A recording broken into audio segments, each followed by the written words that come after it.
Hello? John Lennox speaking. Oh, Brother Lennox, I need some backup. This NPC boss is trying to draw false equivalency and accuses of the god of the gaps fallacy by comparing God to the Greek gods of the past.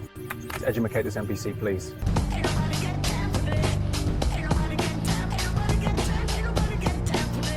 I think that what is most likely is something like abiogenesis, the process by which the first, simplest proto-cell would have emerged from prebiotic Earth. Exactly how long it took, I don't know. I'm not sure. But I certainly feel no need to invoke a god of the gaps to explain how it is that the first form of life formed on Earth. That's not necessary at any point. Okay, well, that's not what I'm trying to argue right now. I'm just saying, if you're going to argue abiogenesis, you have to be able to provide empirical data. But Miller-Urey was not capable of creating life in a lab, and the protocell that he created was a racemic mix, i.e. you had left and right-handed amino acids, and in order to create life you need a homochiral mix of all left-handed amino acids. He was not able to produce that. And then when you go to Dr. Lee Cronin in 2011, he said that he'd be able to create life in a lab in 2 years. But it's 2025, we still have yet to create life in a lab, and in the last 70 years we've discovered that we're actually further away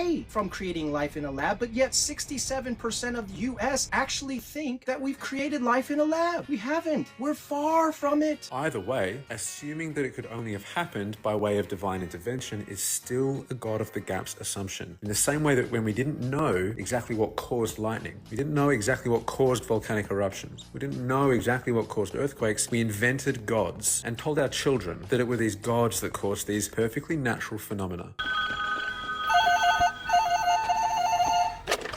Hello? John Lennox speaking. Oh, Brother Lennox, I need some backup. This NPC boss is trying to draw false equivalency and accuses of the god of the gaps fallacy by comparing God to the Greek gods of the past. Let's edumacate this NPC, please. Many people I talk to think that my God's a kind of Greek God, the God of lightning. Do a bit of atmospheric physics and you don't need that God anymore. And they think that the God of the Bible is like one of the ancient Greek gods. Well, there's a lot to be said about that. But let me just say that God is not a God of the gaps like that. But the important thing is, and I didn't understand this in the debate for a long time, Hawking particularly saying you've got to choose between God and science, and I couldn't understand that until I realized that the God he's talking about is defined to be in competition with science. You see, if you define God to be the explanation for what science has not yet explained, then you have to choose between God and science as a matter of logic. And I usually point out when that is said that the book of Genesis, how does it begin? In the beginning, God created the bits of the universe we don't yet understand.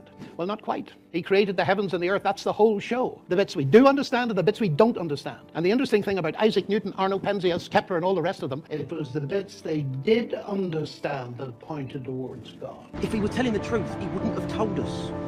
Unless, of course, he knew you wouldn't believe the truth, even if he told it.